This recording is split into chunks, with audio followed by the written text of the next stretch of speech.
Kathmandu, the capital and the biggest city in Nepal. At the National Team Training Centre, all is busy. The country's best players are training out of season under the charge of Japanese head coach Koji Gyatoku, adapting to life in Nepal after arriving in March. In Japan, there are lots of rules that are obeyed, but in Nepal, there are no rules. Or there are rules, but they aren't obeyed. That's the biggest problem in life and in football here. But there are no insurmountable problems here. Nothing really surprises me.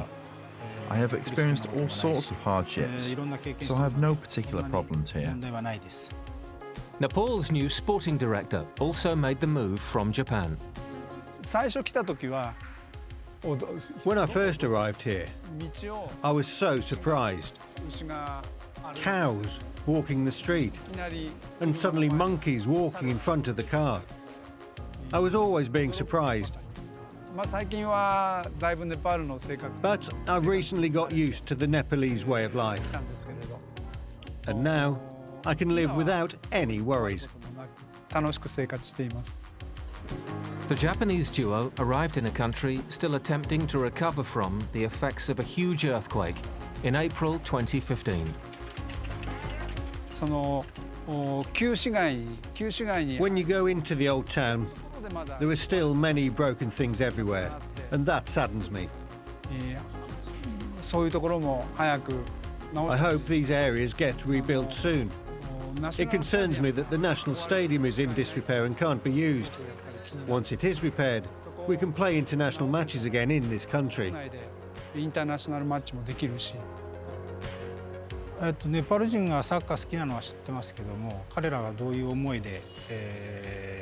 know that Nepalese people love football. After last year's earthquake, we cannot play international matches within the country. So we cannot show the Nepalese people any international matches. I think they have high expectations for us. In Gyatoku, Nepal have a coach with experience working in Europe and Asia, and a strong will to make a difference wherever he goes. He's very passionate, and I believe he's a top-level coach. The players are getting much better. Comparing them today to how they were, they're a completely different team and have improved so much. Each player is improving. I believe that's thanks to his talented coaching skills. But the long-term future of Nepalese football is in Takeda's hands. What surprised me when I arrived in Nepal was that here there are no coaches. Well, there are coaches, but there are very few who can actually teach tactics. This is a huge problem for Nepal.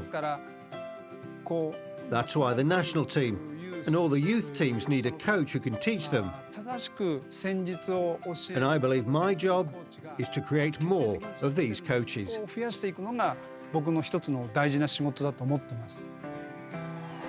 Nepal were knocked out by neighbours India in the first round of World Cup qualifiers last year. And it's in this tournament that their real progress will be judged. We lost in the first game of the World Cup qualifiers, but we still want to get through to the second round. That is the dream. I've got experience of playing in South Asian leagues, so I know that as long as we train hard, we can become the best in South Asia. There is a plan in place, and Gyatoku and Takeda have the drive and determination to make it work. I would like to bring the best within me to the Nepalese people. That's the only thing. If I try my hardest, I think the results will follow. So I would like to work to the best of my ability.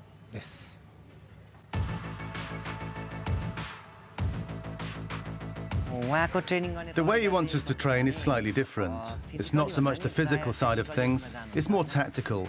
He wants us to work with the ball and to improve our touch and technique. Also, he teaches us how to pass and move. This is the main focus. Nawayuk Shrestha is Nepal's rising star. For him, there is no greater honour than wearing his national team shirt. When you play for your country and win, it's a much bigger deal than when you play for your club. It's something within you. To put on that Nepalese shirt with the Nepal flag on it is unbelievable. For me, the best moment is when the national anthem plays, before the match starts. At that moment, I get some sort of internal strength. That's how I feel. Now Shrestha is seen as something of a local hero. People show me respect now and know my name.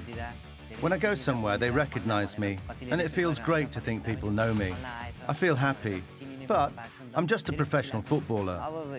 Some people might now call me a star or something. That's what fans do. They address me like a star. The media creates that, but I just think of myself as a footballer.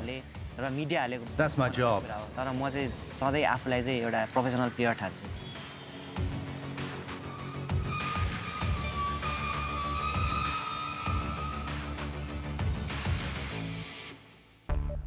In women's football in Nepal, there's one player who stands out from the crowd. Hello, I'm Anu Lama, captain of Nepal's women's team. I have 37 international caps and I've scored 35 goals. Small in stature, but a big hitter. Anu Lama is Nepal's female football star. Employed by the Nepalese Armed Police Force, Lama also represents the APF women's team. Football has given her the chance to fulfill her dreams. For me, being a football player is a way to achieve something in life. By playing football, we can make something of ourselves. Football means that we can shape our future.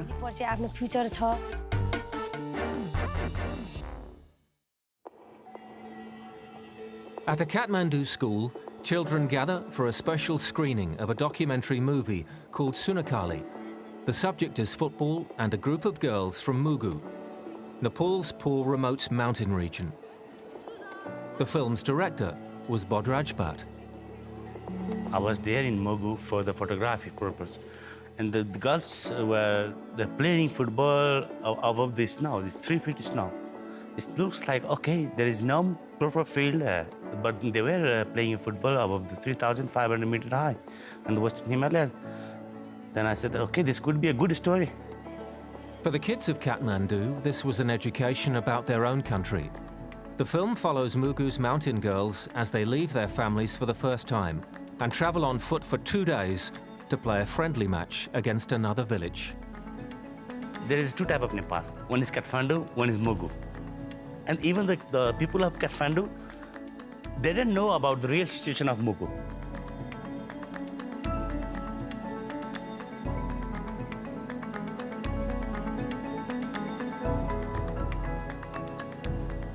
I want to see the reaction about what they could feel about Sunakali. Maybe they could understand, or maybe they could also learn, or they could get the message from the Sunakali. The Mugu girls are beaten on penalties in the friendly, experiencing defeat on a football pitch for the first time. But the big competition is still to come. A 14-team tournament in the far-off town of Kailali. This is a story about a different story where the girls are playing football, but they are fighting against the parents. But there's no ground, even though they are walking from one place to another place, 3 days walking and sleeping inside the jungle, and just to playing the football, just to play the 90-minute football. So this is a story about a different type of other World Cup. They got the opportunity through the football that they never seen a boss, they never seen any development, but they never be outside of the village. After that, they got a chance to see the world and to see the different world development. They have a first time, they have a plane, and everything is first time for their life.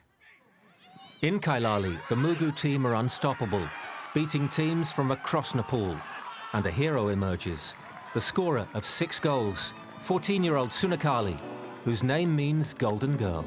I want to show to the world that this is also football, where there is no money, no any facility, no any opportunity, but they have still the passion to play football.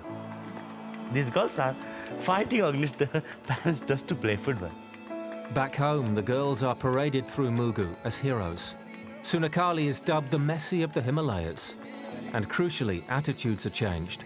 So often victims of discrimination, the girls are accepted as equals. Can football change the society? Yes, it can be. Look, the Sunakali. You can see that everything is changing in their life.